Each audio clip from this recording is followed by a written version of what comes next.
if you tend to be a little bit more vocal, letting your colleagues and friends speak up so everyone's voice can be heard. Be civil and respectful. It's okay to disagree, but please be respectful, empathetic, and civil. We are all a community here, so disagreements are bound to happen, but making sure that we come with each other with some compassion and humanity first. Staying on point and on time. Please keep comments brief and to the point. This will allow enough time for everyone to participate. Attack the problem, not the person. Respectfully challenge ideas or outcomes, never attack the person. Again, putting people's humanity first and honoring people's humanity and dignity, and seek common ground by building consensus and finding shared values. It will help achieve the best results. Right. I believe that is all for our logistics for the slides. Did I stop sharing? I haven't. Can you turn your volume up just a bit? Yeah, of course. I think it might be. Is that better?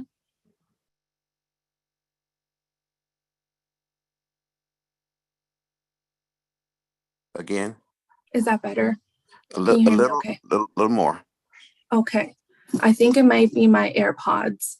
Okay. Because I'm connecting to it. Yes. Okay, we can hear you. Just okay. Is everyone having the same issue? Jess, I see you smiling. Can you hear me okay? I think I can hear you pretty well.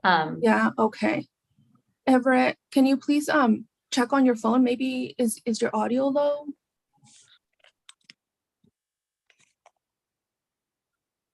No, it's up, but it's okay. Here. There you go. All right, I got it. All right, thank you. Okay, perfect. Yeah, thank you for noting that. Right. Yeah, no, thank you. All right. So yeah, I will now pass it off to our community co-host of the month, Margot, for some welcoming remarks, and then pass it on to Jess from the Air District for some additional remarks.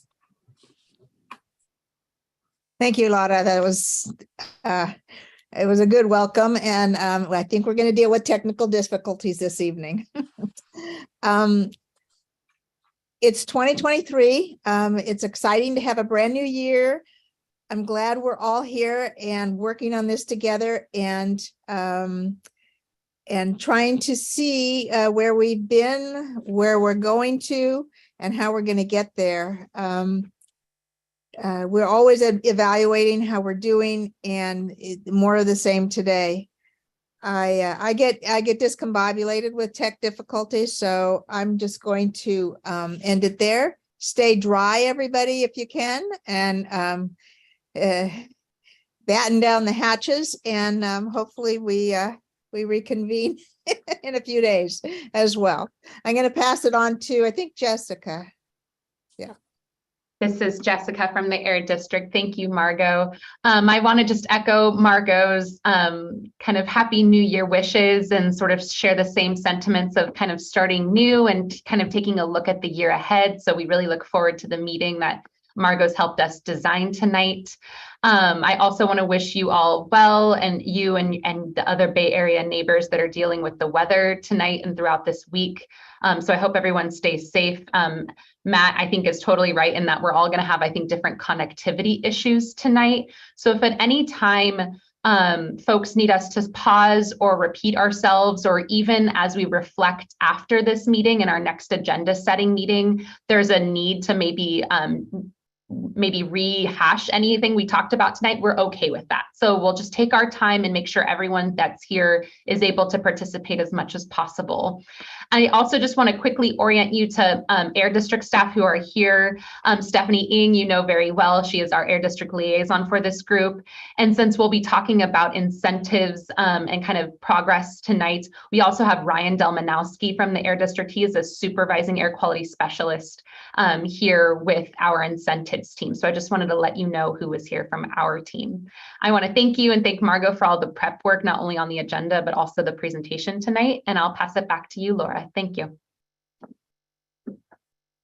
Thank you, Jess. Thank you, Margot, for your welcoming remarks. And yeah, definitely this weather. I know some colleagues of ours at Harder just mentioned that they were signing off because of the storm. So definitely wishing you all some dry weather over there, even though rain is great. Yeah, we'll transition now on to the action items They're gonna try tracker. it tomorrow, babe. The kids. We're good. I muted him. Okay, thank you. So yeah, we'll review the action items tracker. This agenda item has been a consistent process that creates both transparency and accountability between the Air District and CSC members to track what progress has been made, what's in the works, and what's been completed. So I'll pass it off to Steph so she can share her screen and she'll provide updates on the tracker. And as always, feel free to ask for clarification where you have any questions. So Steph, I'll pass it off to you. Thank you so much. Good evening, everyone, and Happy New Year. You'll have to pardon me. I'm borrowing a colleague's office who's much taller than me, so I will be staring up a lot at our screens. This is just a routine check-in on some of the action items we have from previous meetings. It's been a minute since our last meeting, so these items will be actually from our November meeting. Just to reorient everyone, they're located here on our main page, Stockton Running Action Items. And I'll go over the ones that are from our most recent meeting. Starting with the ones that are pending. Can everyone see that? Perfect. The first is related to our air monitoring presentation that we had last meeting. And so one of the items is for CARB to learn more about how air monitoring data will be used and share that back with CSC members. CARB is following up on this item and will share an update at an upcoming meeting. Out of that same air monitoring presentation, we also had feedback to conduct analysis of air monitoring data to share daily peak values. And so we'll look to incorporate this feedback at our next quarterly air monitoring update. And finally, the CSC and Air District will revisit meeting frequency in June. And so to recall for folks that maybe weren't here, we did discuss the potential to switch to a bi-monthly or every other month meeting schedule. And folks at that time weren't interested in moving to that. And so we'll look to revisit that idea of meeting frequency in June. And we'll look for opportunities for an in-person meeting potentially in 2023. And moving on to completed items, we just have a handful. There was a request to discuss at an agenda setting the topic of state implementation planning updates at either a CSC meeting or a regulatory subcommittee. And so at our last agenda setting meeting, we did discuss this, and there are no plans to add this topic at this time, but if folks become interested, we could always discuss at a future agenda setting. The next item was related to the exercise we did at that last meeting with the JAM board to discuss opportunities and goals for 2023. We'll revisit that today, but we did email that out back in November, and the CSC will be welcome to continue adding feedback to that. And again, Harder and Company will discuss this in a minute here. And finally, our colleague at SJCOG, Christine Tran, did present on the unmet transit needs assessment. And so last November, we did share out that information to folks. So those are all the recent action items we have. Are there any questions?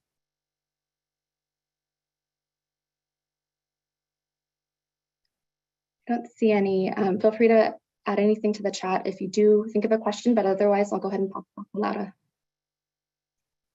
Thank you, Steph. This is Laura speaking. As just mentioned earlier, Margot has thoughtfully supported the preparation for this month's meeting, and she is going to kick us off with some reflections about the importance and purpose of the reflection exercise follow-up agenda item. So Margot, I'll pass it off to you. Yeah. In November, Harder discussed, and we worked a little bit in breakout sessions on reflecting on where we were, what we've done, where we're going, and how, if we see ways to improve. You know, I don't know how many people stress over some of the things, but, you know, I'll look at things and go, oh my God, we're not working fast enough, or, oh, there's too much to do, you know. So they created a jam board, which I had not used one before. I don't know how many of you have, but it's pretty easy to utilize. And it's we're going to keep it for a while. We're going to assess it. We're going to look at it pretty consistently. And if it's useful for us, we will continue with it. If it's not, we won't. But just food for thought. It's an opportunity to let us all know what we're all thinking. Not all of us get a chance to speak out at these meetings. I mean, the chance is there, but not everybody does. And sometimes this is a pathway to put down your ideas, put down your thoughts of where you see improvement could happen. And since we're not meeting in person yet, it's another tool we can use to look at what we're doing. Do you, Laura, did you want to, or Amy, one of you is going to talk about what the Jamboard looks like and what the plan is going forward? Yeah, definitely. Thank you so much, Margot, for getting us acquainted with the Jamboard. And as Margot mentioned, this Jamboard may or may not look similar to some of you, just depending if you were here in November, but we participated in a goals and opportunities session where folks took time in a breakout room and then back together in a big group to talk about the ups and the downs and like the successes and any of the challenges during this past fiscal year. So we do have some themes that my colleague Gabby went ahead and put together. So I'll go ahead and read those off to you. So in terms of what's working well, you all shared. Before you go on, Laura, would you just kind of give a little hands-on of how the Jamboard works? Just, 2 minutes of, here are the sticky notes. This is how you move them. This is how you type in and that kind of stuff. Just so, I don't know if anybody doesn't know what it is, but just an overview. Yeah, of course. Happy to. So, Amy, I know you're navigating the Jamboard and you're sharing your screen. Would you like to do that? Yeah, I can do that for Perfect. ease. Thank you. So as you can see here, this is the Jamboard that was used the last meeting. And a Jamboard is basically a gigantic sticky note. So if you think back to the old school sticky notes, or you may know them as Post-its, like these things that I'm showing on my screen, this is a virtual one. So this is a gigantic sticky pad. And then what this Jamboard allows you to do is add more sticky notes to it. So if you click on the left-hand side, you have multiple options on this cursor. So you see a pen, you have an eraser, you can select, you have more sticky notes, you can add images, you can get super creative. What we used it for is to gather your insights using these sticky notes. So simply by clicking on the sticky note, it provides you with a new prompt, and you type here anything, right? Hit save, and then it adds it. And you can continue going, you can change the color, you can do whatever you want, and then you just drag it and move it around. So at the last meeting, what happened is we added these prompts here for you, and you all as CSC members were able to add your sticky notes. And so what we're showing you here today is the organized or more clustered thematic overview of what you all shared. So Laura's going to walk us through what some of the themes were of what you shared. We don't want to spend a whole lot of time here per se and reading every single sticky tab, but really giving you a sense of, in case you missed last time's meeting, what was discussed at the meeting itself. Laura? Yeah, thank you, Amy. This is Laura. So as Amy mentioned, we won't be spending too much time on this, but just a quick overview of the themes that popped out from folks who were able to share. And as Margot mentioned, we will be keeping this Jamboard open. So Amy's review of the Jamboard is super helpful in case you have not used it before. So on the left side on here, you can see that there are suggested continuations for 2023. And that is specifically, you all identified that having space for subcommittee updates during CSC meetings is helpful, and that being able to connect and learn across subcommittees groups is also helpful. And as it relates to adjustments for 2023, which you can see on the right side, there are 3 different categories.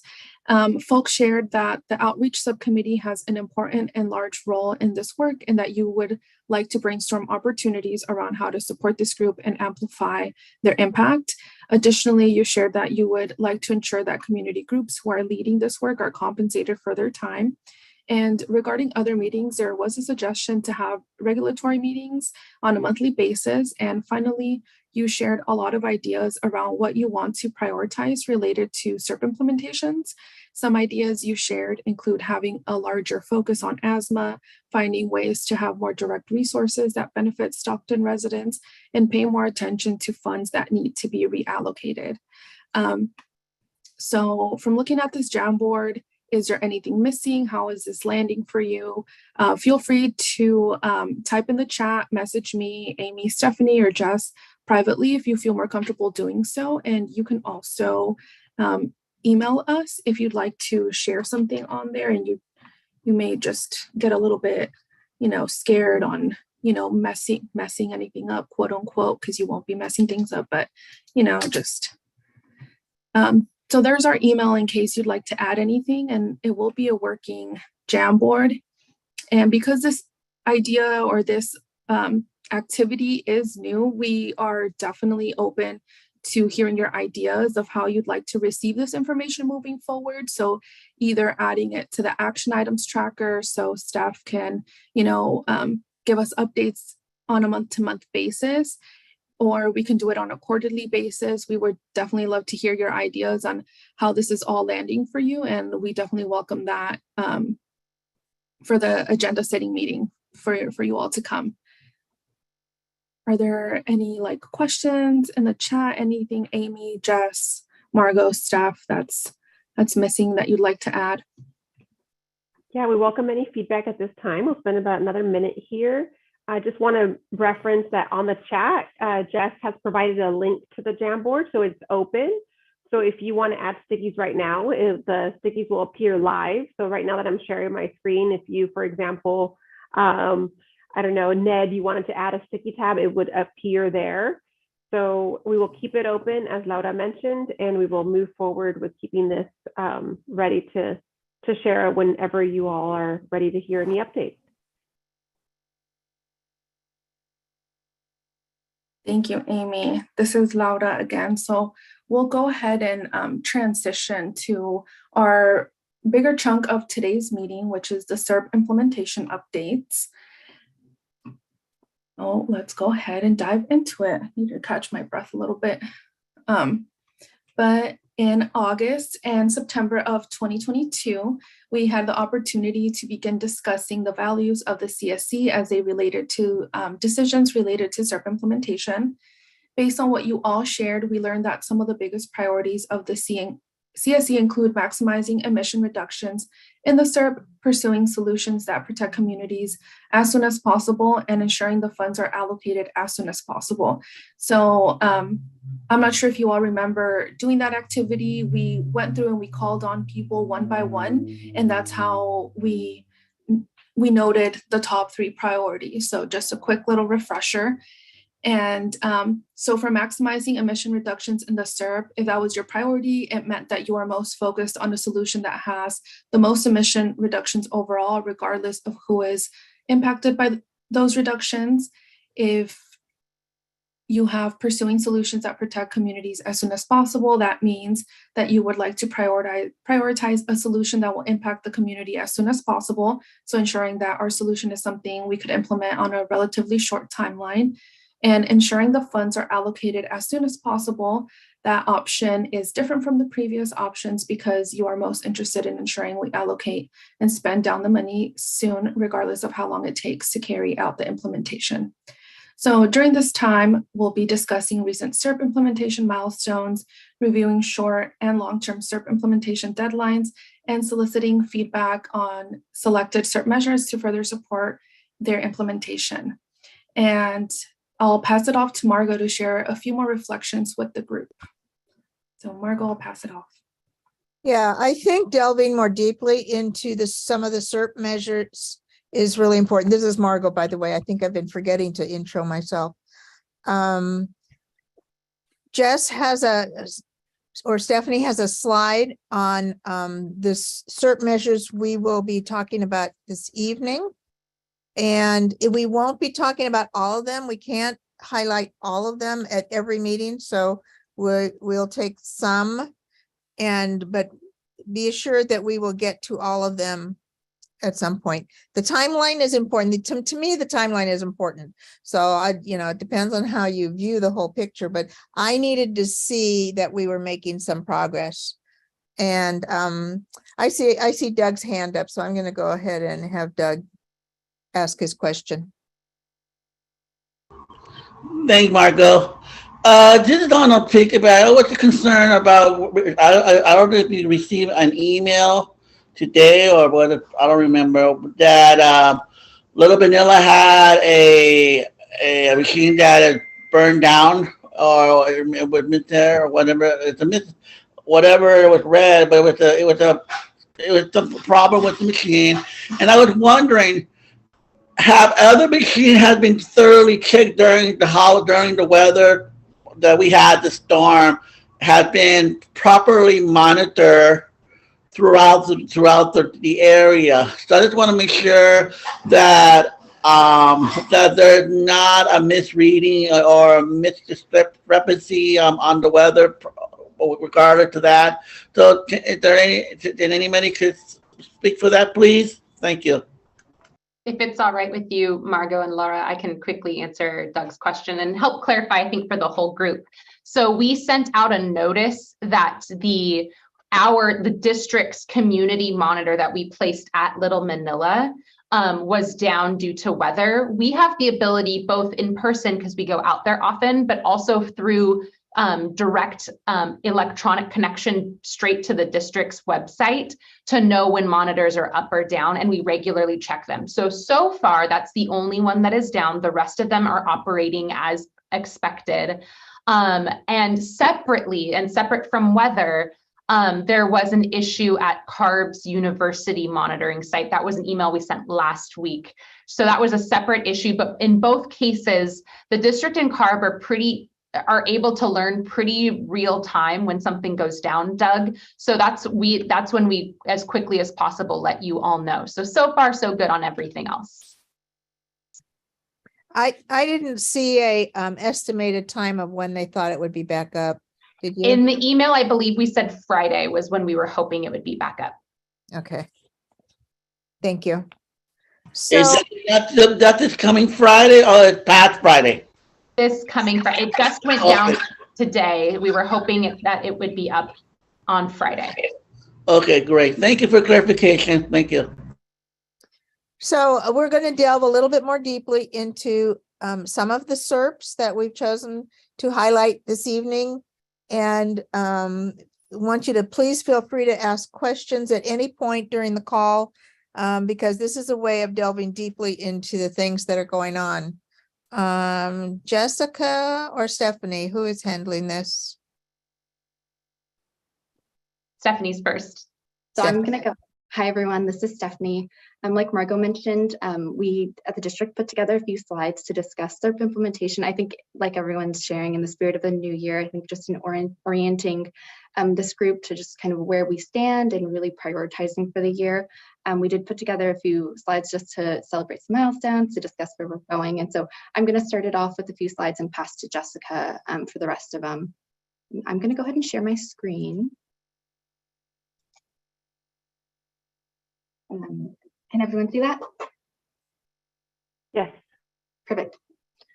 So again, today we'll just be going over just updates on the SERP implementation. And we really did want to start it off by, this presentation will be broken up into 3 main sections. And we did want to just ensure that what we're discussing today kind of aligns with the group in terms of what goals we're trying to accomplish. And so we'll start it off with providing updates on SERP measures and really particularly highlighting some recent milestones. I think, like Margot shared, it's very easy for our group to, I think, just go. And I think we sometimes forget about all the great work that we're doing. So we really want to highlight in particular 3 measures actually that we're working on in 2 subcommittees. And really, again, the goal is to celebrate CSC accomplishments and provide transparency on the implementation process and kind of the different opportunities and challenges that we might face. The second part we'll talk about is to clarify different timelines and particularly funding deadlines, which I think has been a big interest of this group. That those types of deadlines that are set in terms of the SERP incentive funding. And really our goals for that is to provide explicit expectations on meeting these funding deadlines and also to understand, I think like this group knows there is a pot of money that will need to be reallocated. And really the goal I think today is to understand when reallocation of those funds will be necessary in order to meet these funding deadlines. And finally, the last part is we do want to solicit some guidance from the CSC to support further SERP implementation. Again, this is just in the spirit of continuing to move SERP measures forward to bring this funding into the community with the CSC's guidance.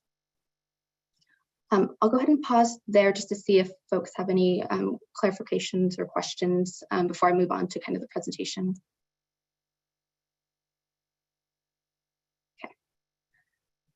And really one of the first things that we do want to celebrate in terms of some recent milestones is with our indoor air and weatherization subcommittee. I think a good handful of folks in here have been involved in various ways.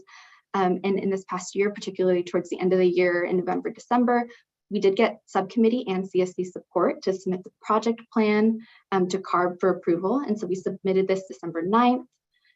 Towards the end of the year, we also, thanks to our colleagues at CARB, connected with a San Joaquin County partner regarding outreach for weatherization incentives and different opportunities with the county program. And really, so with those kinds of accomplishments and milestones that we had next quarter, what we'll be looking towards is this is a program that we will need to seek district governing board approval. And so we'll look to do that.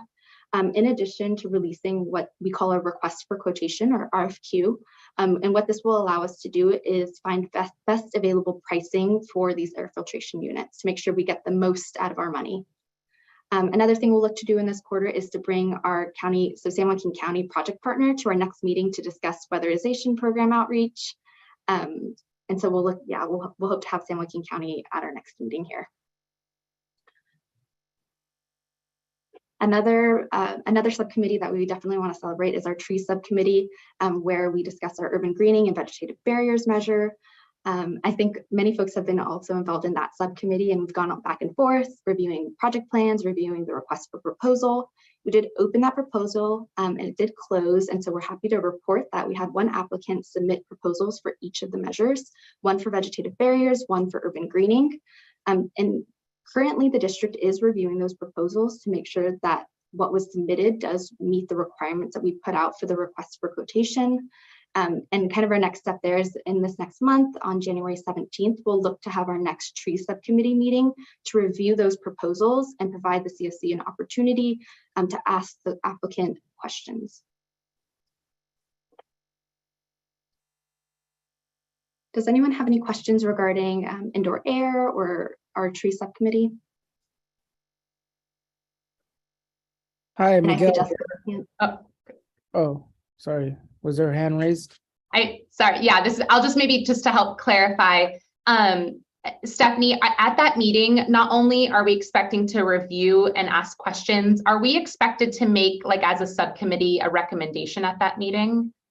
Yeah, definitely. I think really the kind of next steps and the goal will be once the subcommittee has had a chance to review the proposals, has had a chance to ask all of their questions, we'll definitely look to seek subcommittee support so that we can then bring it back to the full CSC.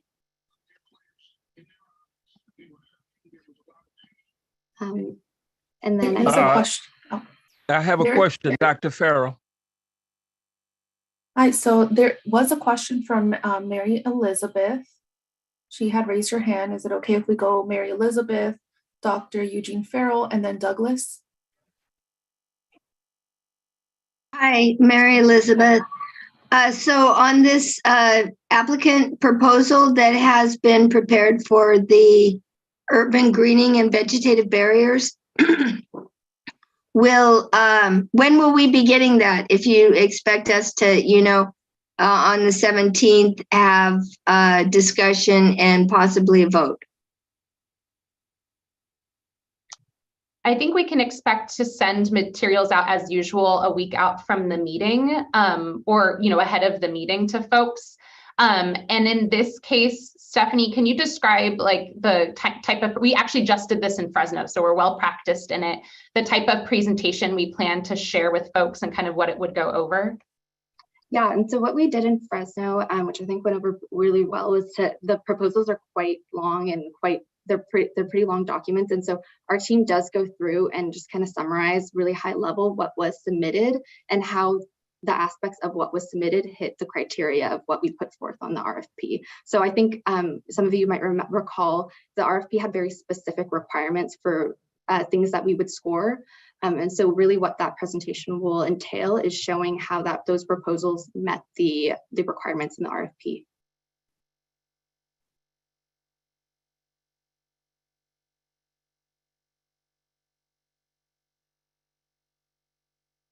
And I think, Laura, correct me if I'm wrong, I think, was it Dr. Farrell next? Yes.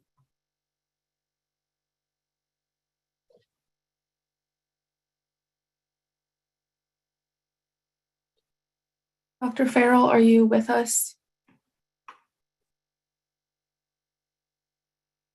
Yes, can you hear me? Yes.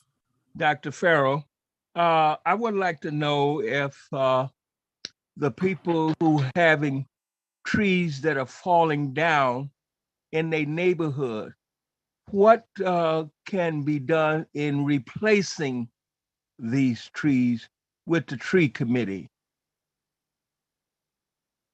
I think that's certainly a discussion we want to have with, I mean, for open transparency, just so folks know it's not a secret. The applicant that submitted for each proposal is Little Manila Rising and Partners. And so when that applicant is, hopefully they're able, or folks from that group are able to attend the tree subcommittee meeting, and I think would be interested in that feedback. One of the things I think that's important to note is that this isn't an application that gets submitted and then just occurs or gets implemented in a vacuum. The intention is really to keep the tree subcommittee going. And I think to your point, Dr. Farrell, that's a really important question.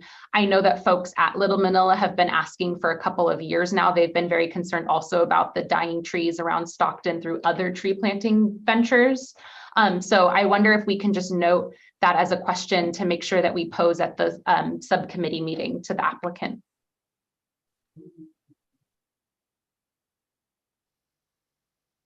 Thank you. Go ahead, Douglas.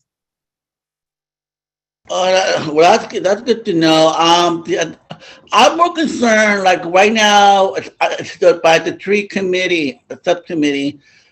I just don't want to waste any money toward the tree if they're not going to maintain it. I'd rather have some kind of condition or a contingency, whether the city of Stockton will take care of the tree, just like Miguel had a video and the tree was not even taken care of because it never been watered, it was rotted, it was big. But yet it didn't do anything. It didn't do any benefit, and now now the giant tree is gone to waste. So I just want to make sure that Little Manila just don't just plant the tree and get their money and not do anything about afterward. That's my biggest concern because money do not grow on trees. You know that, right? So. Basically, you gotta understand. That's the only concern I have is that money will go to waste if there's nothing to maintain in the park, or it could be in a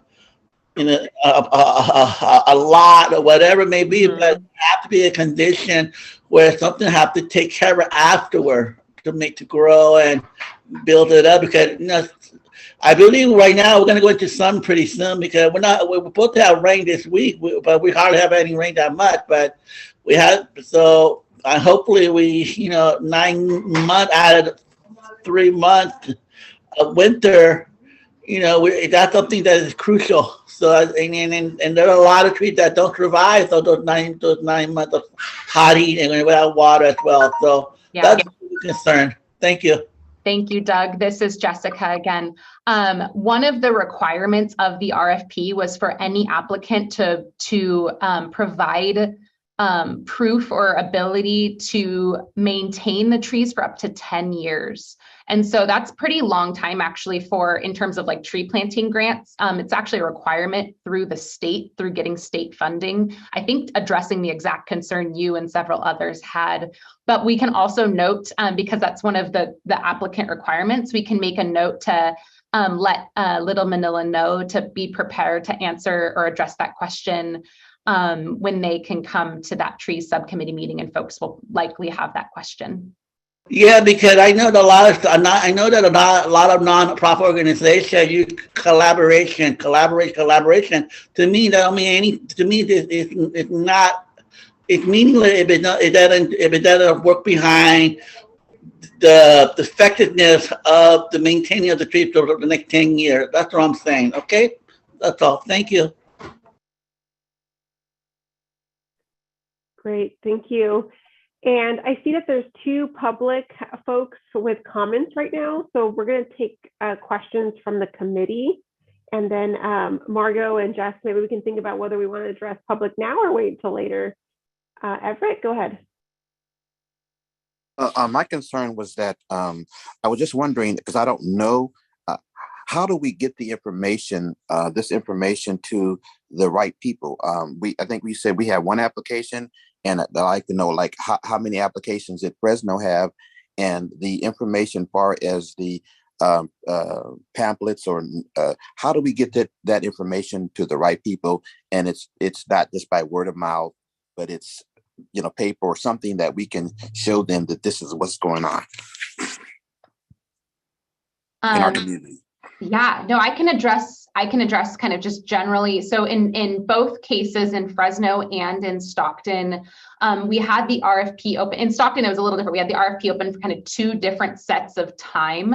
We did reach out to lots of folks that we know. We did post it and send out emails to folks just generally interested, but then also folks we know that are involved in this space, including the city, the county, the COG. So all the folks that typically are generally involved in tree planting, like in municipality areas. And that is the case both for Fresno and Stockton. In both cases, granted, there are partners, but the main applicant in both cases was actually just one for each urban greening and vegetative barriers in Fresno as well. It's actually a really large project to take on, and there aren't many, we found throughout the Valley, there aren't many really experienced tree planting large organizations. There are lots of organizations where folks can jump onto a project because there's lots of volunteers and lots of folks that are capable of helping out with these types of projects. But for folks that met all of the really technical criteria, it's possible to imagine that that's kind of what happened. We also held some workshops and some webinars. Stephanie, correct me if I'm wrong. We held some workshops and webinars on like how to fill out the application. We did have lots of folks attend those. And like I said, we actually ended up opening it up for a second round because we didn't get an applicant the very first time we had it opened over the summer. So we did kind of a lot of outreach, and we're really soliciting groups really in both communities. And we're going to actually be doing the same thing in Shafter as well.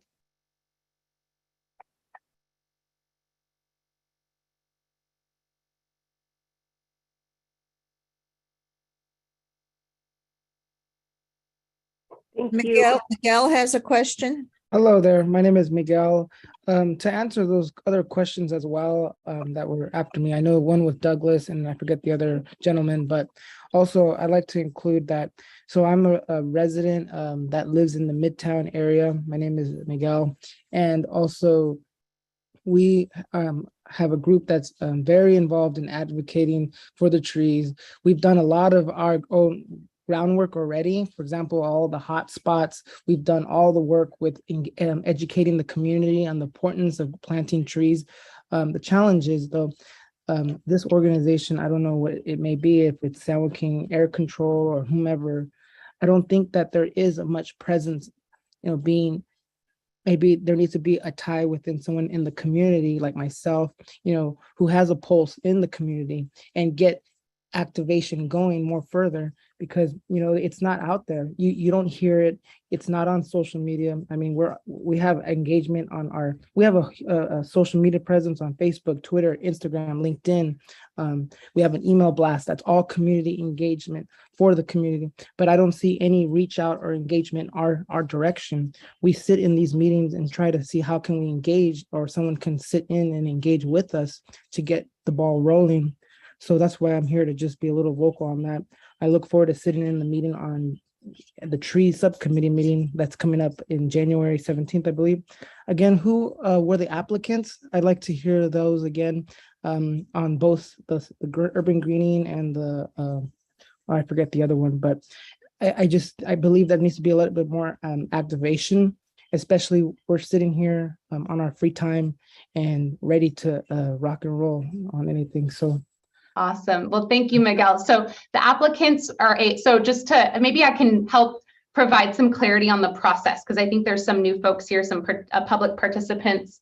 So we've been working, actually, to your point, Miguel, directly with all of the residents you see here on this call, all of the local organizations you see here on this call. We're so happy that you and other public members have found this space and been involved. We want to continue to encourage more and more folks like you. So I really just first want to thank you and others who have started to come to this space. We put out a request for application after going through, using all of the expertise and the interest and the input from all the residents and experts on this call, helped us put together an a request for proposals that we submitted, or that we posted and sent out, and asked others to continue to help share in the best way they knew possible. And like I said, in the best way we knew possible, for folks to apply to administer a tree planting program. This is just to administer the program. This is not the end all be all of doing the planting program. Little Manila Rising, which is one of our local community-based organization partners that's been a CSC member since the beginning, and several folks on this call, whether they're residents or actual just CBO representatives, are affiliated or know Little Manila Rising very well, is the one applicant. And so what I think we can do, just kind of for the sake of, it sounds like there's a lot of really specific questions. I'd encourage folks to come to that tree subcommittee meeting, and we can dive deeper into how Little Manila Rising will be exactly what you just mentioned, Miguel, be the in-person. They're the source of all that in-person engagement on planting the trees, on getting the feedback from residents on where trees are needed the most. That is really what their role is going to be. The district, to your point, is not a tree planting organization. We are very new to this, which is why we've had this request for proposals out there, so we can contract with experts on doing that work. And so I encourage everyone that's interested to come to that meeting. We definitely don't have to make a decision at that meeting if that's where we land, but we can talk to Little Manila Rising. We at the district can just objectively show you how they responded to the proposal, and we can talk about outreach and about communication to the community and about needed areas for trees. That's all where I think we'll dive deeper into the tree discussion.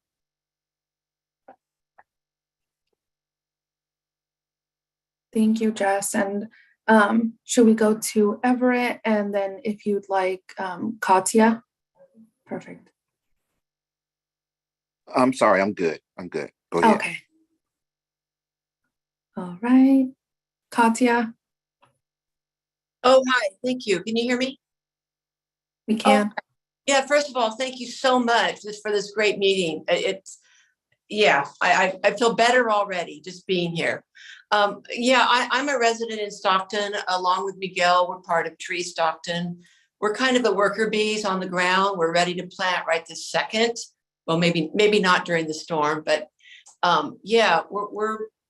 we've dealt a lot with the city of Stockton, and I see this perfect storm, no pun intended, sorry. When we look at the city of Stockton, I think it's important to remember that the city of Stockton itself has not been good stewards for the trees of Stockton. Certainly this storm is causing trees to go down in a horrendous fashion. But over the past decades, the trees of Stockton have not been maintained, pruned, or kept in a good, healthy manner by the city of Stockton. So thanks to, I think it was Joe who was talking about recipients being responsible for trees. and not just to give them to anyone. I totally agree with that. I think it was Joe who said that. And that recipients with the trees have to be carefully selected for those tree plantings for sure. Remembering back in May 2022, last May, $4.5 million was allocated, voted on by the City of Stockton City Council. And we at Tree Stockton still do not know where that $4.5 million went, which is very disconcerting and worrisome to me. But yeah, I think we as a group have to look elsewhere to guarantee tree health in Stockton. I'm really looking forward to being part of this subcommittee and working with you. And thank you all very, very much. I appreciate what you are doing. So that's it for me. Thank you. Thank you, Katya. Appreciate that. Steph, handing it back to you. Thank you. And I love hearing all these questions. I think it's very clear that both of these measures, urban greening and vegetative barriers, are important to this group. So appreciate all the engagement. For now, again, I did pop in to the chat the next tree subcommittee, January 17th, 4 p.m., and we'll send more information about that. But for now, I'll go ahead and move back to the presentation.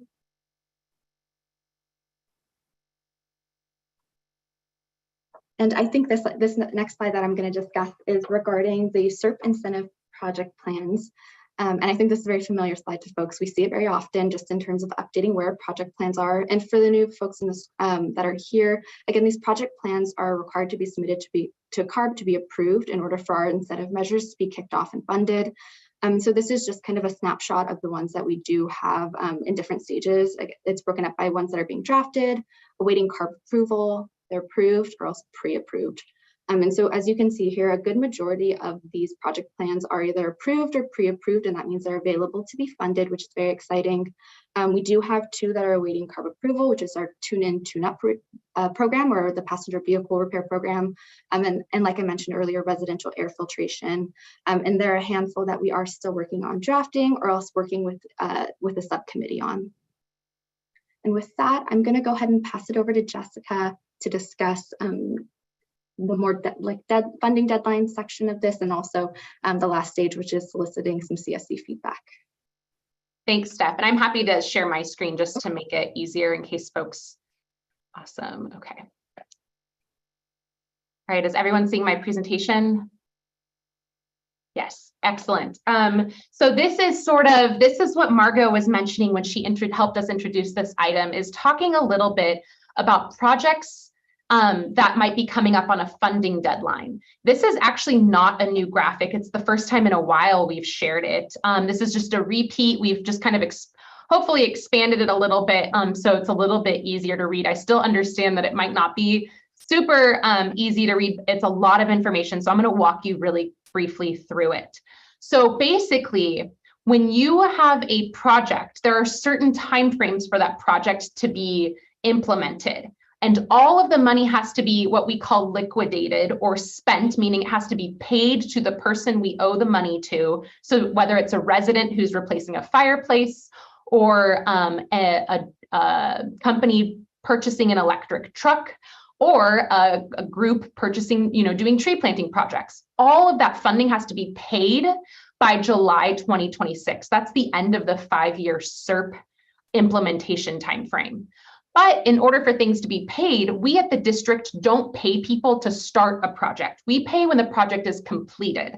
That's the way all the funding has to be used. It has to be once we prove that the old thing is removed and a new thing is replaced, or that a project is completed, say all of the trees are planted and all of the money is spent. So in order to make sure that it's all spent by that July 2026 timeline that you see way down here, we worked backwards and built ourselves a little buffer of when we think we need to be under contract, which is sort of the first step to spending the money in each of these. So we broke it down into sort of high-level categories. So the first are big projects that take maybe a lot of time to implement. So trees and air filtration. Air filtration, this might be a little large of a buffer because we kind of fine-tuned what that air filtration measure will look like, but more will come as we kind of get set with that subcommittee. But for now, focusing on trees, that is, if we spend, say it's a 3-year project to plant, to find all of the discussion we just had about watering and who's going to help take care of the trees, all of that, we're giving the applicant or the contractor 3 years to do that project. And so really we need to be under contract within the next few months to ensure that the project is complete and we can get them paid out for all of that work by the end of 2026. If you move forward in time, and we have a little bit of a key down here to help explain each of these, heavy duty projects. So that's something like a truck or a locomotive switcher or a school bus. Those are projects, and you've probably heard this now since COVID began, that take a really long time to deliver. Those big things like a big truck, especially an electric truck, which is what we're aiming for, those are taking about 18 months to get to someone. So in reality, to build ourselves some buffer, we really need to make sure that all of the school bus projects that we're trying to do, all of the heavy duty projects, we have from now until about the end of this quarter. So what we're saying is October 24 to really get those under contract. Anything that gets under contract later than that might run the risk of the vehicle not being delivered in time for us to then pay them, meaning that the money isn't spent. Even though it's under contract, it's not spent. And so as of right now, these are sort of our upcoming deadlines, although you can see heavy duty projects, it seems both far away and close, depending on how time works for you, but it is toward the end of 2024. Similarly, but just a little less of a delay, is light duty projects. Folks are still having trouble. It's getting a little bit better, but folks are still having trouble getting vehicles delivered. If you want to purchase a brand new electric vehicle, depending on the vehicle, it could take months and months. And so this is a pretty big buffer and conservative buffer we've built ourselves, but we're really aiming for the beginning quarter of 2025 for light duty projects. So that's vehicle replacement. And then really community projects, so things like lawnmower exchange or fireplace replacement. Those are really easy projects actually to get coordinated. The lawnmower exchange program, at least the way we've been doing it, is it literally happens in real time. We give someone a lawnmower if they give us their gas lawnmower. So those we can work much closer to the deadline. Of course, we don't want to work all the way up. We're not procrastinators, right? As a group, we want to spend the money as quickly as possible and get the reductions as soon as possible. But we wanted to show you this timeline so we can all together understand kind of where we need to focus a little bit to get the funding spent and where we have a little bit more time to think about things, to implement them, or to work together on outreach to get some of the word out about all of the different funding. I'm going to move on to the next slide. Is there any just question about this slide, about what it means to be under contract? I do have our incentives guru here. So if there's any question about like any of this sort of contracting or spending funding, now is the time. But of course, if you want to send me a chat or send us an email later, we'd be happy to answer your question. Okay, I'm going to go to the next slide, which sort of puts into context what Margot was mentioning at the top, which is we have funding. So all measures, as you can see here, just to kind of reiterate, we, as you know, as you just heard, we are really close within the next several months, hopefully within the next month or so for trees, but the next several months for trees and air filtration, we hope to be really close, or if not under contract. So we really believe we're on deadline or on target for these. And because we do have a lot of work to do, and we definitely want to start spending the heavy duty money ASAP, but because we're not really close to that third quarter of 2024, we really do feel that all measures are currently on track to meet the contracting and funding deadlines. As you can see here, we expect the final contracts in the coming month. And I definitely don't want that to sound like we're just hanging out. We definitely have a lot of outreach and a lot of work going on in the subcommittees, because we don't want to go through and replace all 50 trucks in the SERP in 1 month. We definitely need to do it sooner than later. But we want to just let you know that we don't see right now a big urgency of shifting funding because we're running onto deadlines. That said, based on a June meeting, for those that were there, Based on some information we learned from Stockton Unified, as you all know, the CSC is no longer pursuing the air filtration measure for schools. The school mentioned, and we all voted to support moving that funding and no longer providing it, and then using that funding to support other measures as needed. So this is the amount that was removed from the measure as a reminder. Because we wanted to increase the funding per person for residential wood burning, we shifted this amount, so which is 115,000 from this measure, meaning we have this much remaining for a reallocation. So what does that mean? One of the things that we've talked with you all about, and one of the things we're talking about with subcommittees, is that as we understand demand for programs, meaning say we launch the trees program and find that there's so much more to be done with there was only more money, or when we launch the residential air filtration program and we find that that money goes really fast, and with $1 million, we only get so many people in the community, then the subcommittees can help us identify those, and we can use that as the impetus for moving funding, rather than moving funding early before we learn how the measures are really being spent, or how the measures, or how folks are really volunteering to take a part of these incentives programs. So that's sort of where we're at with that. I do see a question from Doug, and I'm happy to pause and take any other questions about this particular piece. Yes, I understand that right now we have a new, since we went through another election to Stockton district, and then we have a whole new, brand new board of trustees. Are we still able to have programs for the buses as well as and as well as I don't know. I know they missed out on the machine or the air thing, but have anybody had suggested that again? Because now we have a totally different trustee that have a different view of, and I think they'll be able to reconsider back into the contract. I don't know if Ned, Douglas, I do have an answer for you. Oh, you do? Okay, great. Thank you. Go ahead.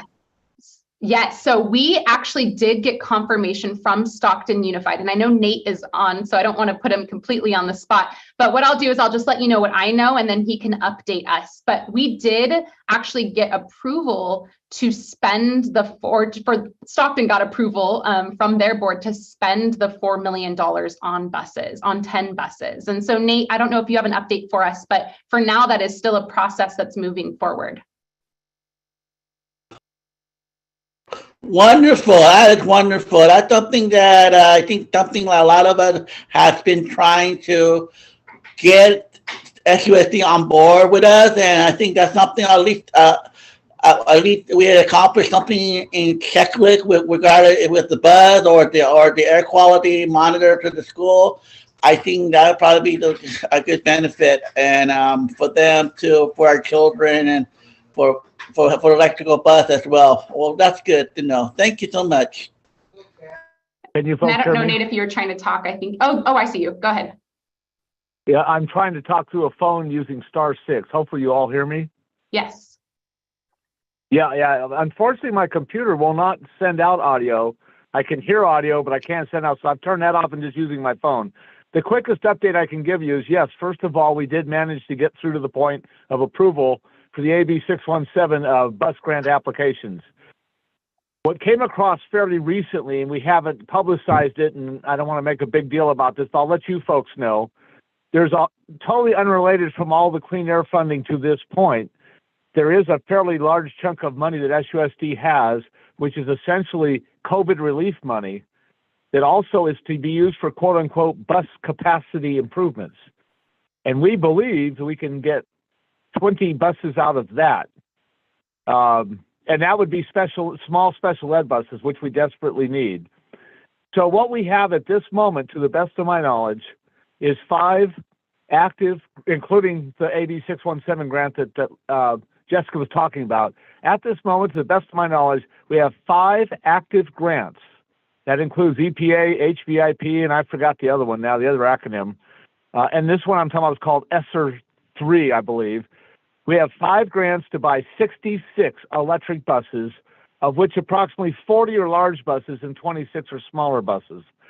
And actually, our fleet, our diesel fleet that we have currently right now, almost the entire fleet is scheduled by certain regulations and state laws and mandatory this and that to be retired in the next 18 months. So we actually have to get these buses just to replace the fleet that we have now.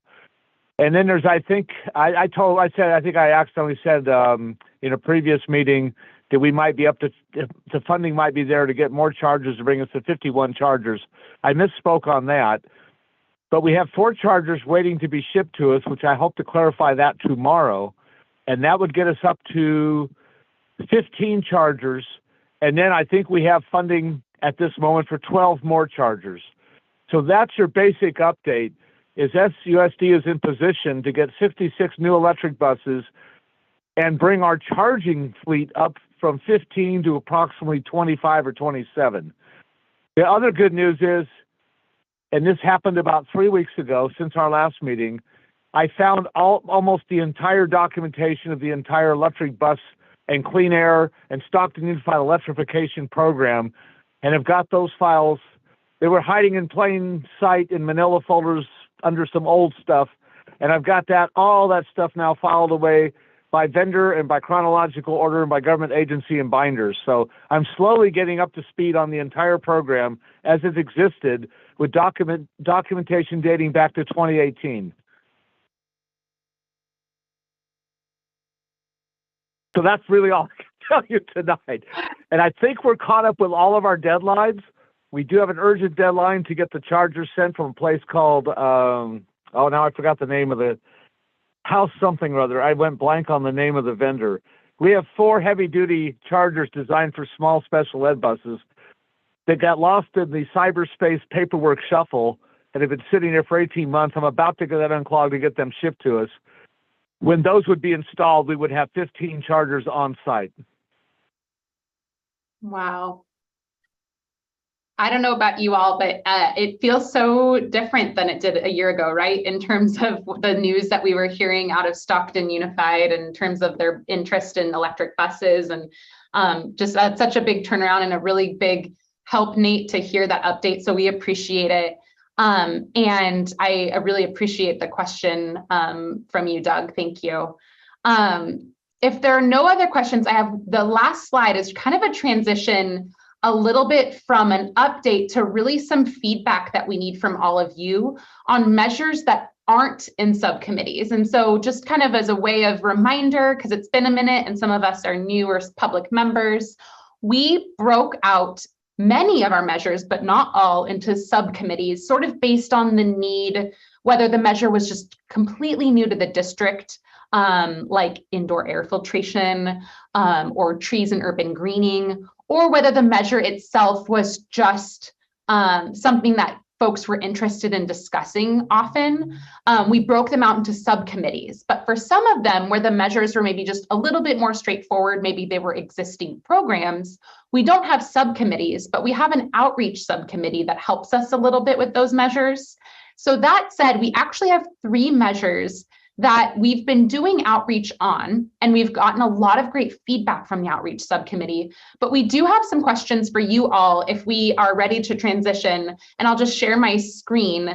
We do have a Jamboard for this, and so I'm glad we got a preview of what a Jamboard was, that folks can either jam on now, and we will take notes on as well, or as we find we maybe run out of time tonight, we can keep open. And similarly to our original Jamboard, we can also have a place for feedback throughout the month here. So I'm going to share my screen and not be so cryptic about the 3 measures that I'm talking about. So there are, oh wait, am I sharing the right screen? Are you all seeing kind of 3? Excellent. Okay. So we do have, even though, yes, the outreach, the timeline that I just shared with you, I just mentioned that the community programs maybe aren't the ones running up on deadlines, but there are opportunities in these programs and there's funding in these programs that really isn't being tapped. And so we want to kind of know why or what we can do better. These are programs we're really familiar with at the district, but in other communities, we've started to do some more unique, very as actually our public commenter Miguel put it, very much like in the community, very much like on the ground outreach. And we're hoping to maybe do the same thing in Stockton if you all think it's a good idea. So I have kind of three main categories here. The first is, we're going to call it removing residential wood burning. We used to call it our residential wood burning measure, but it's kind of silly because the whole point of the measure is to prevent people from burning wood and to get them into either a gas fireplace or an electric heat pump. And so we have a couple of questions about how we can get folks involved in that. We recently did an in-person sort of meet and greet, or recently planned, we haven't done it yet, planned an in-person meet and greet in Shafter to get folks kind of interested in, like, to even know what an electric heat pump or gas fireplace looks like. We want to know, maybe are folks just having trouble filling out the application? What do we think the pinch points are? So that's just, I'll pose that really briefly. I'll just review the other three, and then maybe I'll look to our facilitators to kind of facilitate this discussion, but I'll just read out loud. The other two are related to lawn and garden equipment. We have funding for our residential lawn and garden equipment. We want to maybe just see if there's folks, if we want to do like a big campaign where we invite folks to be a part of this program, we can help folks fill out applications. There, as you all know, and we actually posed the question to you, and we can always repose the question. You all indicated you only wanted a certain amount of funding in this measure. So there's actually only enough for about 50 residents. We can certainly revisit that. There were certainly a lot of feelings on kind of both sides of the issue. But for now, it's maybe not quite enough to do a big event, but we definitely want to get the word out there for folks that really are using gas lawn equipment all the time and could be using something cleaner and better for their health and their community's health. So maybe a question for you there. And then finally, we do have funding for commercial lawn and garden equipment. So that's equipment for folks that are like mowing large swaths of grass, perhaps maybe like at a school or at a park. And so are there associations or organizations that you know of that we should be reaching out to, that you can help us reach out to? Are there lawn and garden businesses? These are like big riding lawn mowers, those types of equipment. So they're really, really large and really polluting when they run on gas, and we can get folks into cleaner equipment through that. So I know that was a lot of questions. Maybe I'll pass it to Laura to start. Maybe I think we have a Jamboard, right? And maybe we can, I don't know if it makes more sense to share the Jamboard so folks can see, or if it makes sense to just share these questions. What do we think we want to do? Yeah, let me share my screen so you all can see the Jamboard. I just posted the link in the chat. So if you're on your computer, you can go directly to the Jamboard. So what you see here is we've color coded, so organized in these little stickies. And we're sticking your feedback to the prompts that Jess has just provided you. So in yellow, if you can respond to any of the prompts for removing residential wood burning, in green for residential lawn and garden, and then in that pink for commercial lawn and garden. So feel free to access it on your own and put some comments there. And then of course, I'm going to go ahead and stop sharing here. Please do feel free to raise your hand or unmute, and we'll also take notes as you are sharing out loud, so you don't have to kind of do both of them. But the idea here is that you're really starting to address some of these questions that the Air District is posing. And Jessica, if you can bring up that slide one more time so that folks know the prompts again. Margot, I see your hand is raised. Please go ahead. Yeah, I waited too long to to start talking. Is there oh, I know what it was. Jessica, you mentioned that there's some limited funds, and you talked about a large outreach, a potential for a large outreach. Are you saying we would need more funds to host a large outreach? Sorry, that was confusing. Thank you for helping me clarify, Margot. I was just indicating that no, there would not be any funds needed. The outreach is separate from the funding. The funding we have in the SERP is exclusively for the emissions reduction. So we have funding for about 50. Typically, we do a really large event. So in other communities, we've done hundreds of these. And so we do a large event that takes a lot of time and effort to put together to hand out about 100 or 200 lawnmowers. There's only about 50 in your SERP. And so it maybe makes more sense to do like a one-on-one approach where we work with folks that need it the most and kind of target them rather than doing a large event was just perhaps the thought. The other thought, as you all know, since we do have funding, is we could also revisit at a later date, not today, the opportunity to shift funding into this measure, add a little bit more and do a large kind of community event where we pass out or exchange lawnmowers is one of the other options. I would like to see us move towards that direction. There is funding there. We just haven't allocated it, and a large event makes sense actually to me, but it's discussion at maybe at the next meeting. Yeah, we'll keep that note in mind for our next agenda setting or, you know, a future agenda setting meeting. Great, and I was on the jam board, so I think Everett, you're next. Oh, okay. I have a couple of. I want to go back to the trees, replanting the trees, and what have you. And there's a couple of comments because I want to try to bring them in before that meeting or find out about them before the meeting on the 17th. And the one is, I know, you know, we've been having a drought, and now that we have all this flood, that's why a lot of the trees are they're just loose and they're falling over. But one of the main things that I want to talk about was the mistletoes that are in the trees that like as someone was, I think it was Margot was saying, that the neglect that the city has been doing to our trees, they're killing our trees. And so if we don't, even if we plant trees and we don't get the other trees out of the mistletoes and other things that are the poisons out of the other trees, then we're going to have some problems. And so, and this one that you're just talking about here, I want to put down I'm retired labor from Labor's Local 73, and they do have some of the contractors that they handle some of the contractors that do the lawn and gardens for the city and for these different golf courses and different places like that. So that's be another place that Carlos Bedoya, and we can get some information. Anyone with the application or information from. Thank you.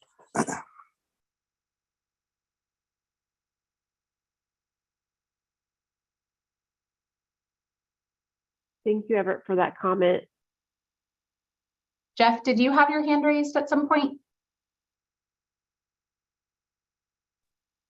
I did, yeah. I was going to provide a couple of the commercial lawn folks that work out at the port. I was looking through my phone. I don't have their contact information, but I'm happy to follow up and provide any of the folks that we've worked with in the past or currently work with for a contact and connection. Please do, certainly. And that goes for all of you. If this is sparking something in you, but you can't quite remember, or you just want to reach out to some of your folks as well, please do that, and we reach out. One of the things we did, and I'll just mention that we did in Fresno, is we created a flyer about this particular opportunity and sent it to all of like the schools and school districts, because obviously they themselves have this type of equipment. I know we've had differences in our ability to work with certain parts of certain schools or school districts, but that doesn't mean it's not worth trying for each different type of measure. And so if folks think that that's a good idea, we can work with the outreach subcommittee more directly on that as well. And one of the things I'll just mention, Stephanie, actually, maybe you can summarize it better than I can. Can you talk a little bit about some of what the outreach subcommittee has talked about in terms of getting resident participation, a couple of their concepts as well? Yeah, sounds good. And Douglas, I see your hand, but if it's okay, I'm going to respond to Jess and then I'll go to you. So just to give context for folks that weren't there at our last outreach subcommittee, we did discuss some of the potential outreach we could do for these more residential-based measures. And one of the ideas is we have had SB, who's part of EJCW, and then also Jonathan, who was a part of Catholic Charities. They did do a lot of outreach and collected contact information for folks in the residents in the AB617 community that were potentially interested in receiving information about available grants. And so they did collect this information. And so we're in the process of reaching out to those folks to let them know about these available grant opportunities. And so that's one of the avenues that we're following to get this information out to the community.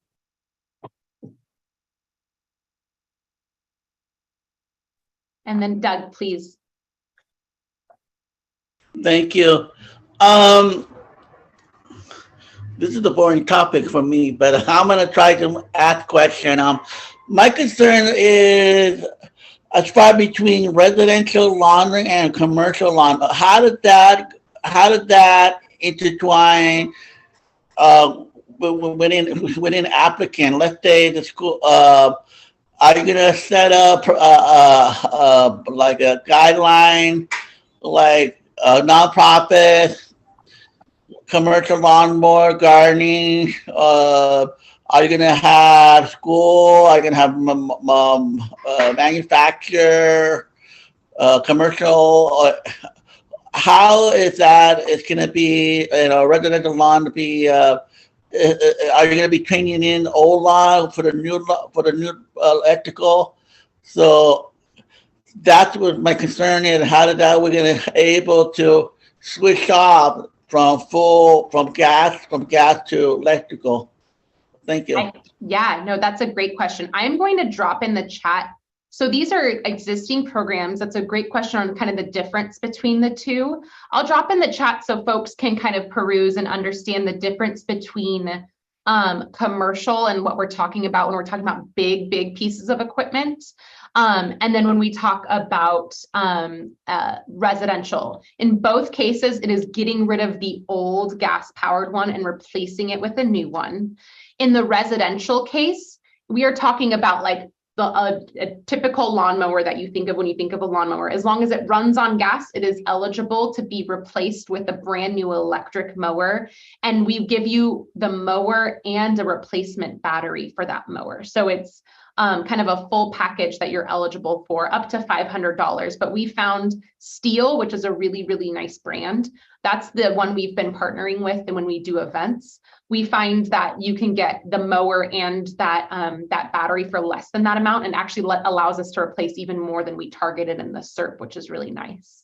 But I will drop in the guidelines in case folks are interested in kind of like what the programs are all about. So the one that I'm dropping in first is for commercial. And then I'll drop in sort of the one for residential. The difference from our typical program for residential is anywhere else in the Valley, if you are not in 617, we only fund up to $250. So you get a lot of it paid for, but not all of it. What we've done in all the 617 communities, including the SERP here in Stockton, is we are paying for all of the replacement. So that's why those events are really helpful for us, because we don't even have to deal with contracting and sending money and reimbursing and writing a check. We physically we created like a little assembly line. We have people drive up. They didn't get out of their cars. We had them open their trunk. One of our team members unloaded their old one and literally put it in the bin to go take it to the dismantler.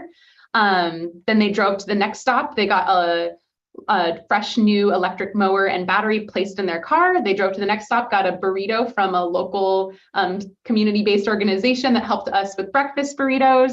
They got outreach materials and all sorts of different programs that we do, and then they were on their way. So that's kind of the benefit of having it in the 617 community, just kind of as a background.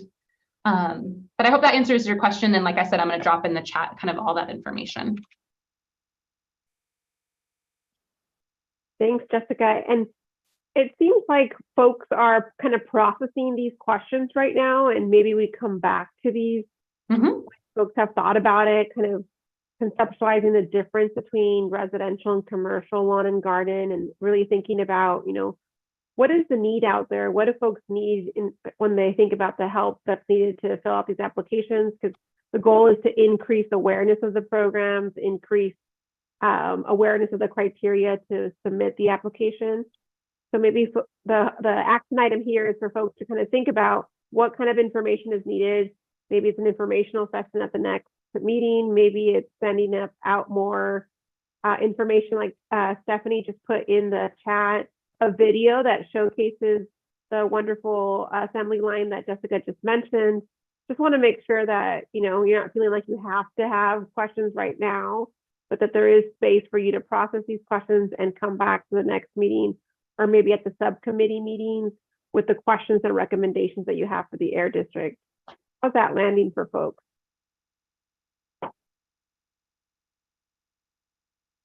I think on the district side, that makes sense to us. One of the things we can do is for our next outreach subcommittee meeting, maybe use that as like the touch base for these questions. And so we can easily send out an email, kind of like we did for the last meeting, that has the Jamboard link, has the questions, and lets folks know that we'll dive into them at the outreach meeting.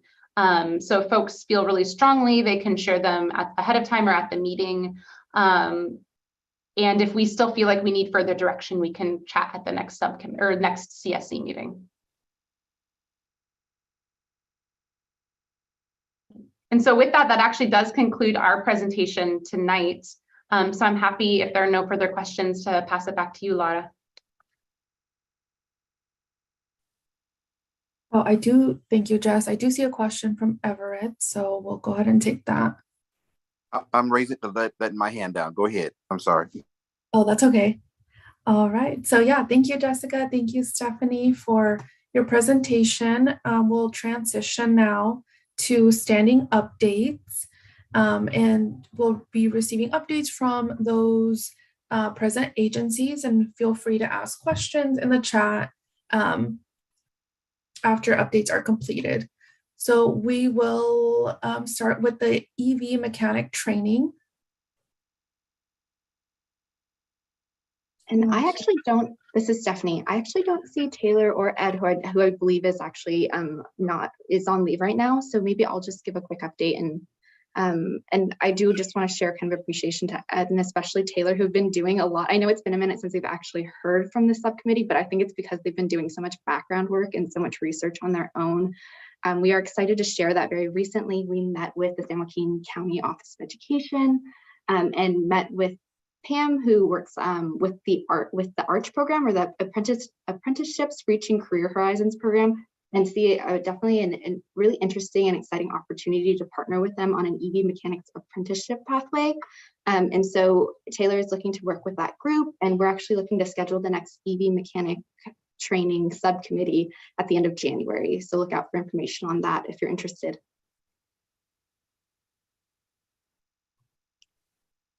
Awesome. Thank you, Stephanie. We'll move on to the outreach. This is Stephanie. I'm actually not sure I see SB either. Sorry, y'all are going to hear from me a lot tonight.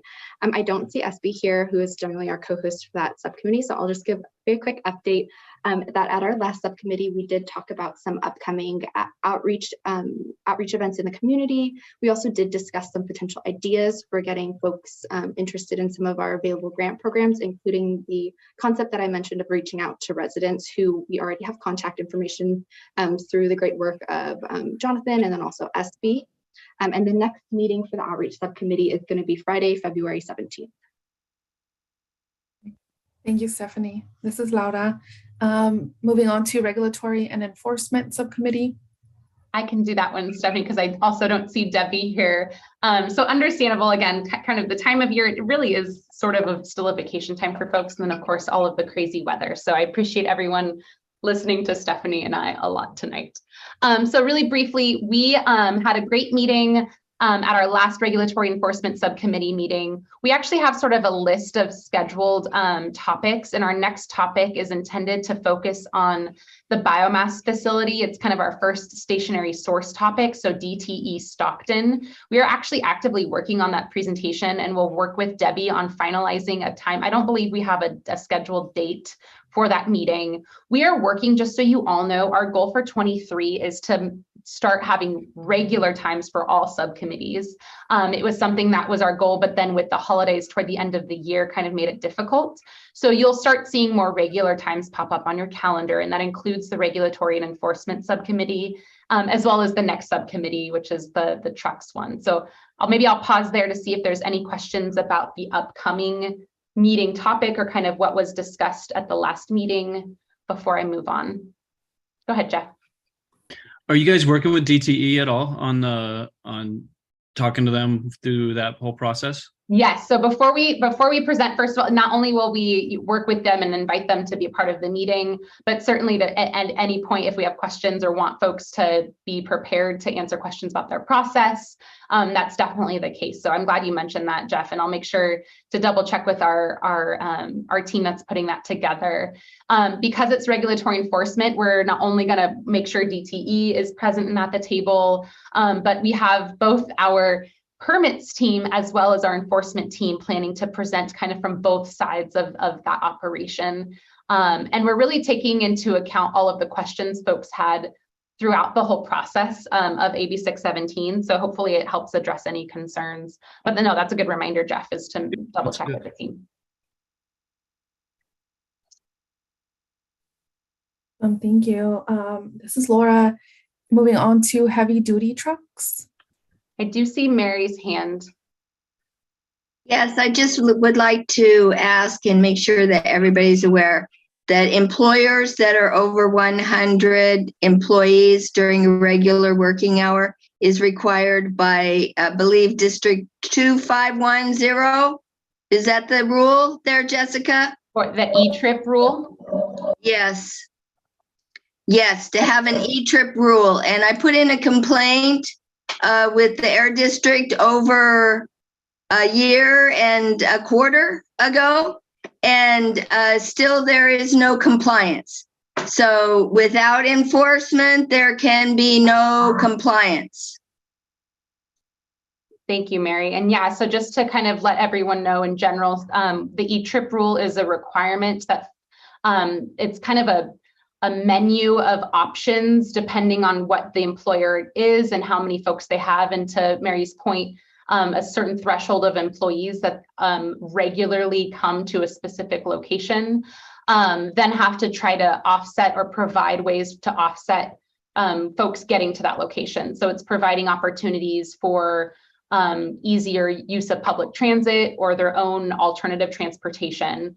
And so I know that our team, Mary, has been working on it. I know that they've reached out to you or responded to you kind of in the past. I definitely think this sounds like maybe we add it. If it hasn't already, I wasn't at the last meeting, but we can add this specifically to the regulatory and enforcement kind of deep dive, not only to address maybe the specific concern you have, but then just to overall go into deeper discussion. I am not a rule expert on that particular rule, so I don't know how much I can go into right now, but I think that sounds like a perfect opportunity. And I do see Doug's hand.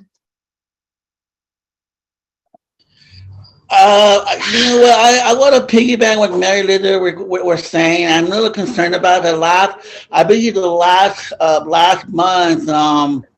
That we had a meeting at the city hall where they're gonna put a new Walmart warehouse. I mean, really gigantic warehouse, and the residents are not too happy about it because now what are we doing? Are we limiting truck stop, or are we gonna be a truck pit of the city? You know. So I'm a little concerned about more warehouse and more truck driver coming to the city just because it's a job doesn't make necessarily gonna able to help us, yes, but at the same time when I help out an environment or our water or our trees and all those things that we're trying to prevail, and we're backing, and then we're just going backward instead of forward again. So that was my big concern about what Mary Elizabeth was talking about, having a threshold of truck driver, what can't be limited on our city as far as my concern. Any suggestions? Thank you. Thank you, Doug. So that is a different but related topic that I know Mary Elizabeth brought up at the last meeting as well, which is called indirect source review. So it's different than E-Trip. E-Trip is about sort of like commuters. Indirect source review is looking at the overall impact indirectly from the source, meaning the source isn't emitting a lot, but the source itself maybe is a place where a lot of trucks go, to your point, or maybe it's a residential community where a lot of people are now commuting that once never drove somewhere in that area. So we've actually, based on the discussion that happened at the last subcommittee meeting, have added that to a list to dive deeper into during an upcoming regulatory and enforcement meeting, where we dive deeper into what the rule requires, the threshold, which is different. It's based on size. So to your point, like a warehouse certainly, makes sense that it would be subject to, especially if it's brand new. And so we are certainly open and really do want to bring that discussion to that subcommittee. And I see Mary's hand again. Thank you. Thank you, Douglas. And the project that went on had 255,000% more mitigation than the last one that the City of Stockton and Planning Commission approved, with little to no mitigation. And so the only mitigation on that Amazon warehouse that was previously called the Hogan Sanchez Annexation Project is going to be discussed, and we are going to hear from the district exactly what mitigations were required for that project. And I hope that you can be there. I am anxiously awaiting that month when we get to finally, have some idea of what the district is doing. So thank you. And I'll go ahead and drop the ISR, the link to that rule as well in the chat for folks to take a look at.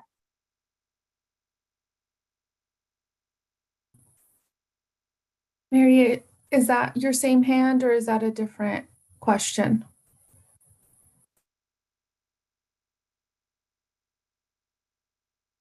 Okay, looks like it was the same question. They just dropped their hand. Okay. Moving on to heavy duty trucks subcommittee updates. This is Jess. One last time, I promise.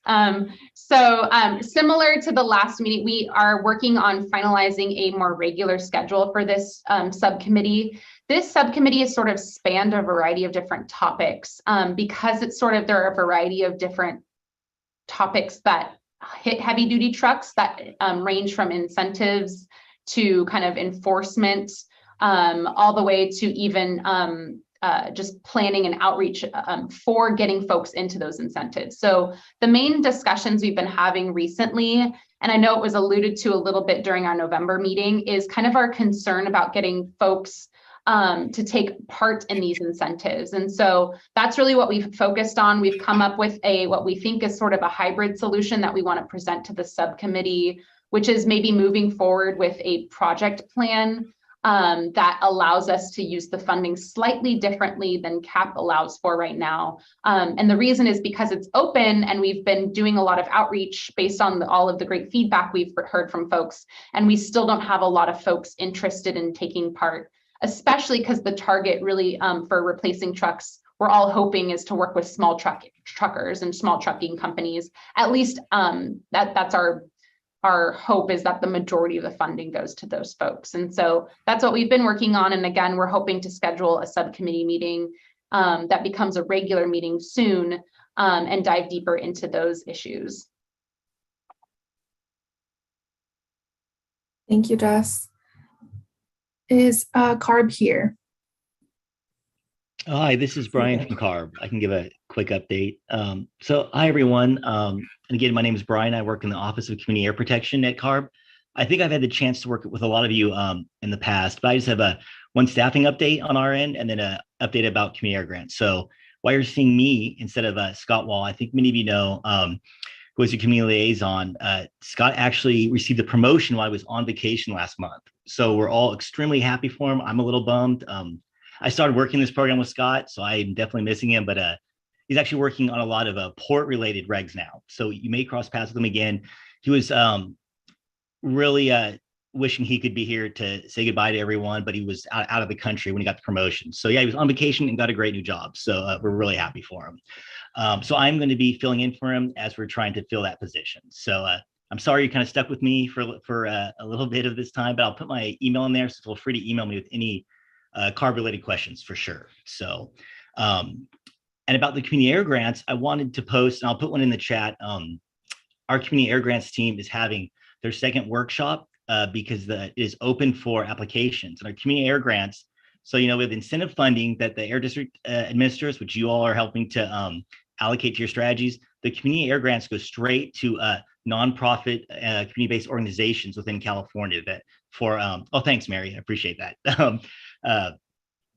For community capacity building, community air monitoring, development of strategies. So it's a pretty cool program. So I think it is coming up in January. There's a second workshop on the details about that program. And I think the applications are due in March. So I'll go ahead and drop that information in the chat with my email, and I'm looking forward to working with you all. So thanks.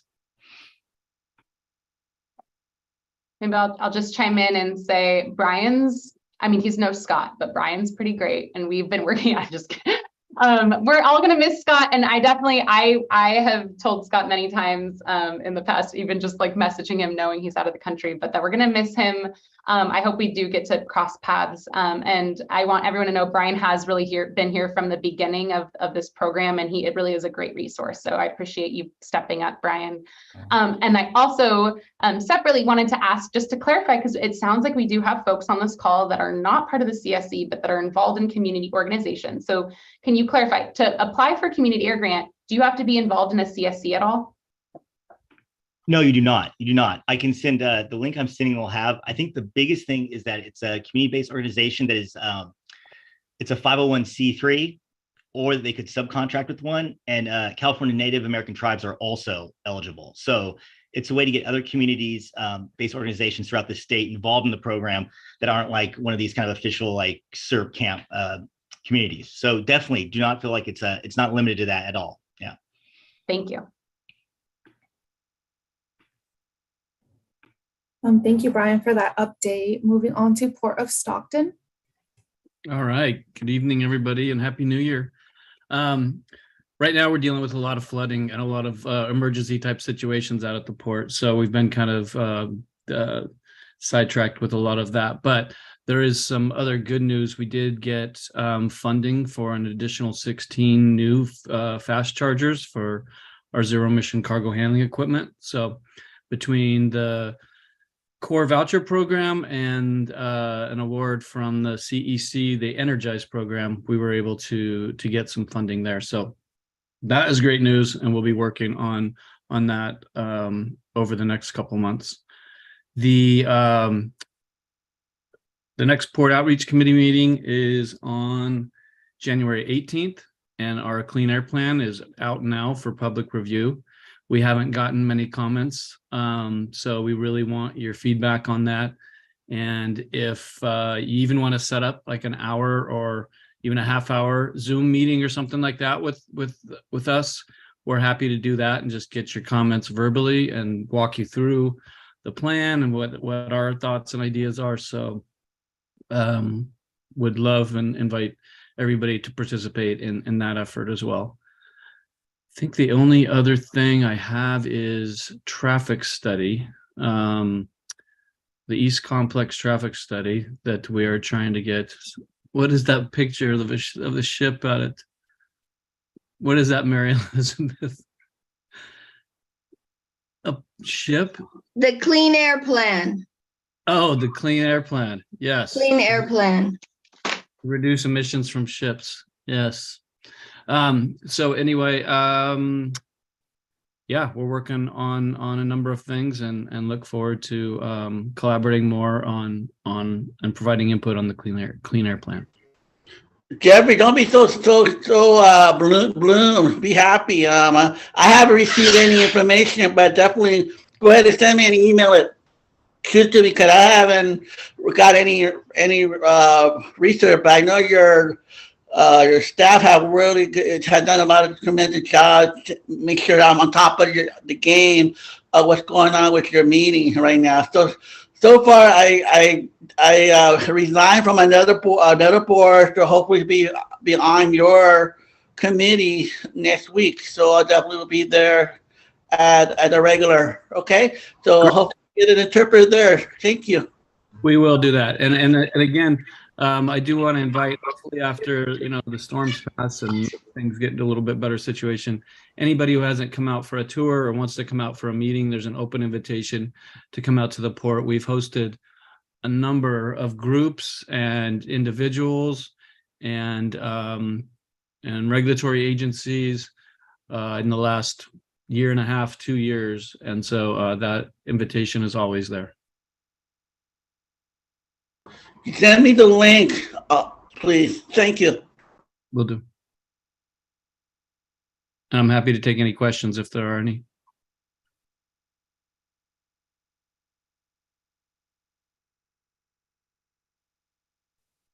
Okay. Thank you, Jeff, for that update. If there are no other subcommittees or agencies present that would like to share an update, we can transition on to wrapping up. I'll just give it a quick second.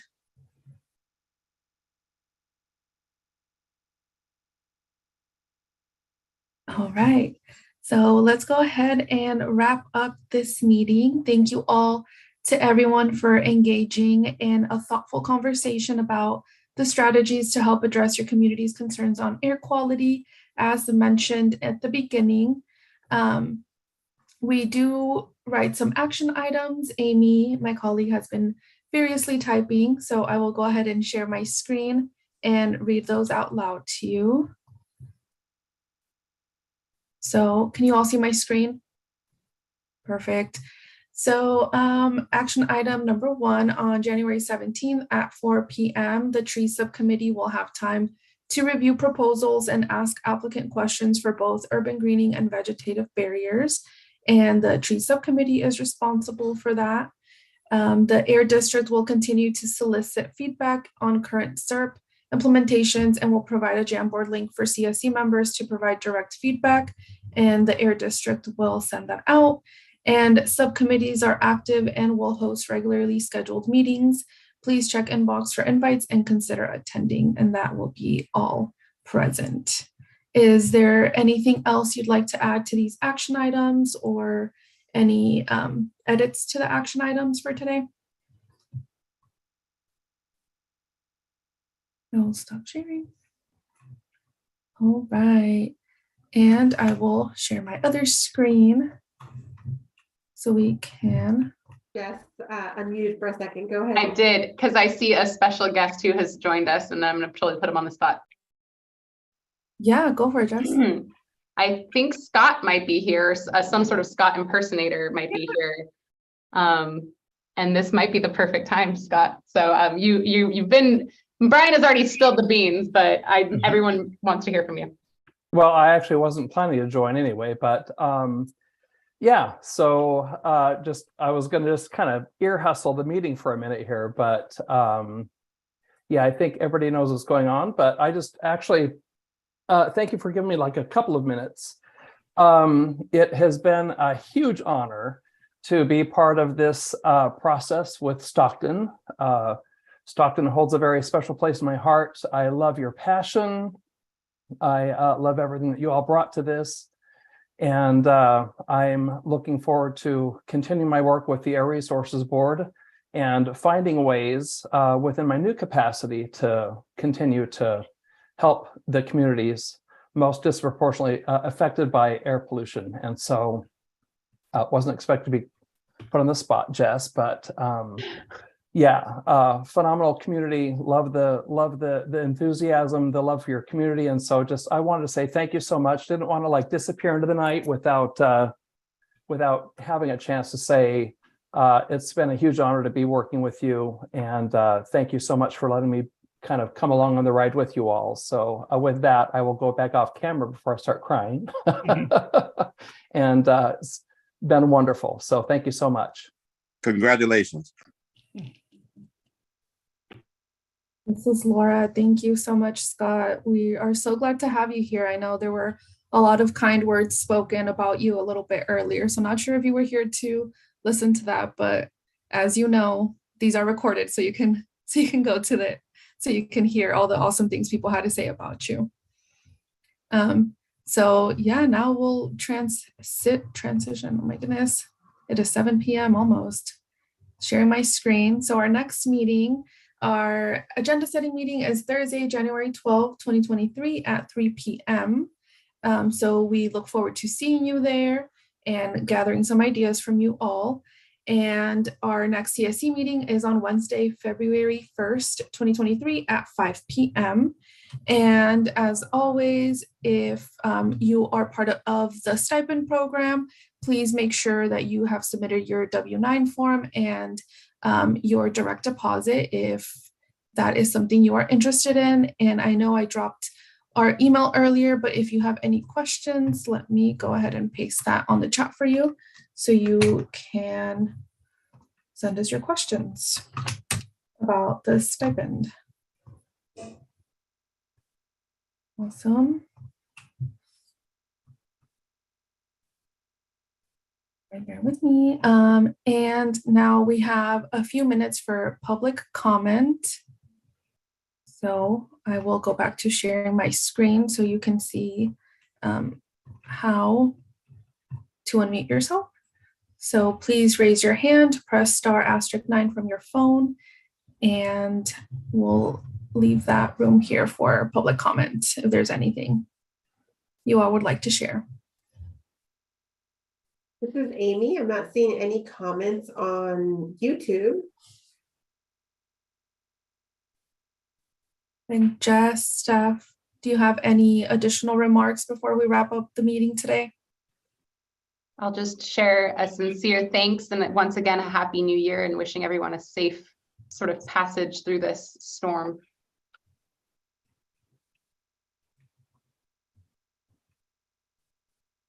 This is Laura. With that being said, we can end our meeting a few minutes early. Thank you all for your patience and granting us grace as we navigate these technical difficulties and transitioning back from the holidays. So yes, very grateful for you all and looking forward to seeing you at the agenda setting meeting and next month. And thank you, Margot, for co-facilitating. Yes.